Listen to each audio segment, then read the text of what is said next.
Greetings, dear listeners and new subscribers. Hope you're all doing well.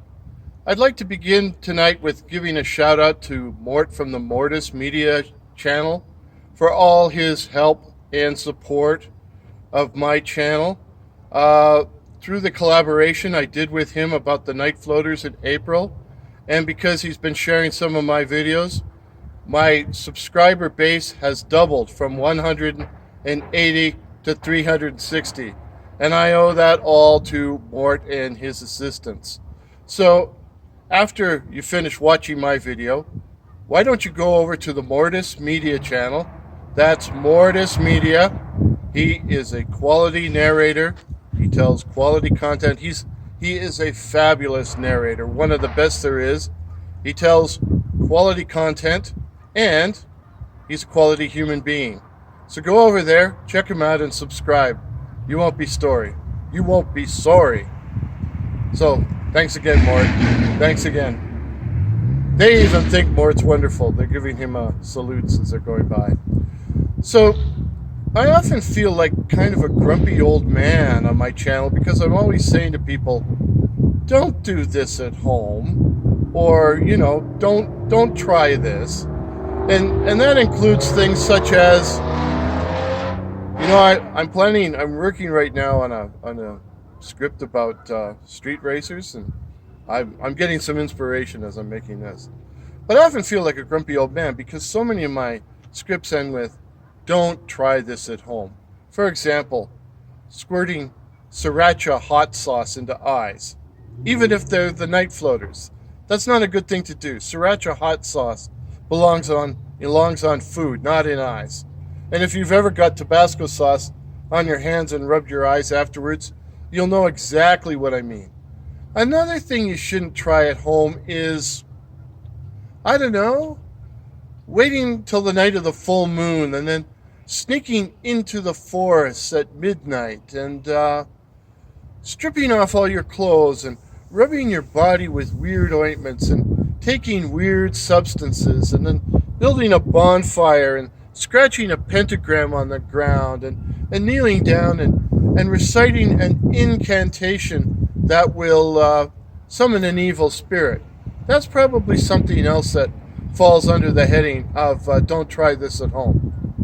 Remember, it's all fun and games till someone loses an eye. And to that end, I received the following email from Conrad. Conrad's email. Warren, I really enjoyed your video, So You Want to Be a Werewolf, but I found the incantation rather lame. So I'm going to leave a link in the description to my video, So You Want to Be a Werewolf. But the incantation Conrad's talking about comes from the 1912 book Werewolves by Elliott O'Donnell. I'll leave a link in the description to the chapter where you can read up on that, as well as the audiobook of Elliott O'Donnell's Werewolf. So what's the incantation that Conrad thought was rather lame? Well, here it goes. Spirits from the deep who never sleep, be kind to me. Spirits from the grave without a soul to save, be kind to me. Spirits of the trees that grow upon the leas, be kind to me. Spirits of the air, foul and black, not fair, be kind to me. Water spirits hateful, to ships and bathers faithful, be kind to me. Spirits of earthbound dead, that glide with noiseless tread, be kind to me. Spirits of heat and fire, destructive in your ire, be kind to me. Spirits of cold and ice, patrons of crime and vice, be kind to me.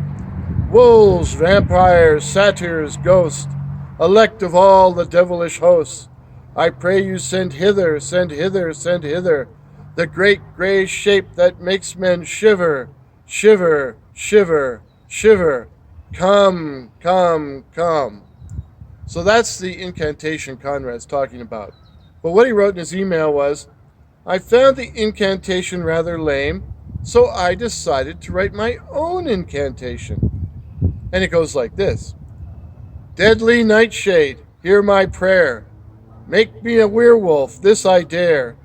An evil thing of fang and claw, who feeds on flesh that's human, raw. Help me to drink a ruby flood of hot and steaming human blood. Oh, let me scourge the human race, an awful beast with lupine face, beneath the full moon to attack, and at dawn returning, and at dawn returning, and at beneath the full moon to attack, and at dawn returning back. Because the email just ended, just like that.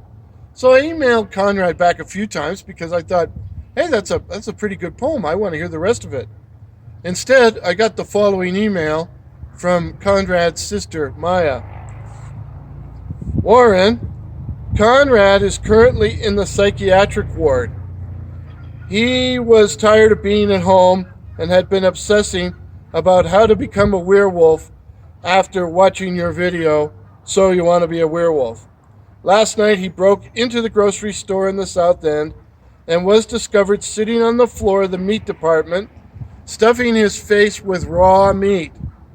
It took 6 police officers to restrain him, and he bit 2 of them.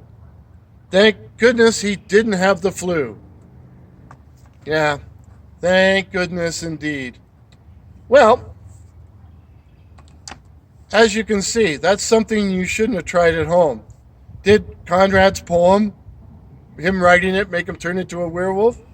I don't know. What I'm going to do, though, is I'm going to put the poem in the description so you can, if you want, some midnight, recite it and see if you turn into a werewolf. And if you do, take a selfie of yourself and send it to wsjxxx@gmail.com. And I'll put my email in the description as well. So if you take a selfie of yourself transforming into a werewolf, send it to me there. Okay, well, that's it for tonight, dear listeners. Stay safe, stay subscribed, hit that bell so you don't miss anything. Welcome again, new subscribers. Stay hungry. And I'm now going to ask the lovely and talented camera crew. We had a brilliant sunset that's probably disappeared while you've been listening to me. But I'm going to ask her to give us a panorama shot of our surroundings. And looks like the street racers are gone, so there'll be lovely and quiet surroundings. So remember, it's all fun and games till someone loses an eye. Till midnight, cheers.